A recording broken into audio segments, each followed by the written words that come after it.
Hi friend, তোমরা সবাই কেমন আছো? আশা করি সবাই ভালো আছো। তো আজ একটা নতুন ভিডিও নিয়ে হাজির হয়েছি, সেটা হলো পুজোর পরিক্রমা।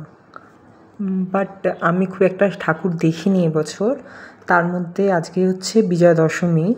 তো প্রথমে জানাই বিজয়া দশমীর আন্তরিক শুভেচ্ছা। তোমরা সবাই খুব ভালোভাবে কেটেছে আশা করি পুজো। আর আর তোমরা মায়ের কাছ থেকে নিশ্চয়ই অনেক আশীর্বাদ পেয়েছো। তো আজ আমি এসেছি, আচ্ছা এইসব জিনিস ছাড়াও আমি যে ঠাকুরটা দেখছি সেটা আমি বলছি। সেটা হচ্ছে শ্যামাপল্লী শ্যামাসংঘ সুলেখা বা সুকান্ত সেতু ব্রিজ যেখানে শেষ হয়, তো সেখানেই এটা।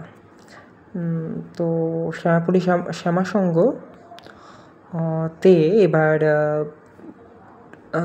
থিম হচ্ছে ভেদ। এখানে মেনলি দলিত লোকদের যে অত্যাচার করা হয়, এইসব দলিত লোকদের যে অত্যাচার করা হয় সেই নিয়ে, বা পতিত লোকদের উপর যে অত্যাচার সেই নিয়ে এর থিম। এখানে কী কী অত্যাচার হয়েছে এখনও পর্যন্ত অনেক ডিটেলস দিয়েছে এখানের মধ্যে। তো যতটা পারলাম আমি তুললাম। আর এর সবথেকে সুন্দর হচ্ছে এর মূর্তিটা। খুব সুন্দর মূর্তি বানিয়েছে এই শ্যামাপল্লী শ্যামাসংঘ। আর এখানেই আমার দিদির বিয়ে হয়েছিল, আমার মনে আছে। মানে আমার বড়দির এখানে এই ক্লাবেই আমার দিদির বিয়ে হয়েছিল। তো এই ক্লাবের পুজো সত্যিই খুব সুন্দর হয়। প্রত্যেক বছর আমি যাই, আগের বছরও গেছি, এই বছরও এসেছি। এই বছরও আমার মনে হয় এই বছর খুব বেশি ভালো লেগেছে আমার। তো দেখো আমি প্রত্যেকটা একটা করে ঠাকুরেরই যে ভিডিও বানিয়েছি, সেটাকেই যাতে শর্টের মধ্যে হয়ে যায়, তো দেখতেও তোমাদের ভালো লাগবে। তো এখন প্রথম যে ঠাকুর দেখাচ্ছি বা পুজো দেখাচ্ছি সেটা হচ্ছে শ্যামাপল্লী শ্যামাসংঘ। সেটা সুকান্ত সেতু মোড়ে ওখানেই আছে।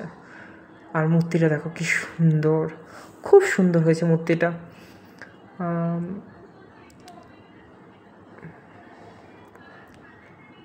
একটু জুম করব, তারপর দেখবে মূর্তিটা আরও বেশি সুন্দর।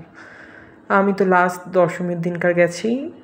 আমার দুদিন ছুটি ছিল পুজোয়, কিন্তু আমার যাবার হয়ে ওঠেনি। আর সত্যি কথা বলতে টানা 1 মাস 40 দিন মতন কাজ করেছি আমরা, টানা মানে প্রায় 40 দিন মতন আমি কাজ করেছি। তো আর খুব একটা এনার্জি ছিল না পুজোয় আমার। আমি ভীষণই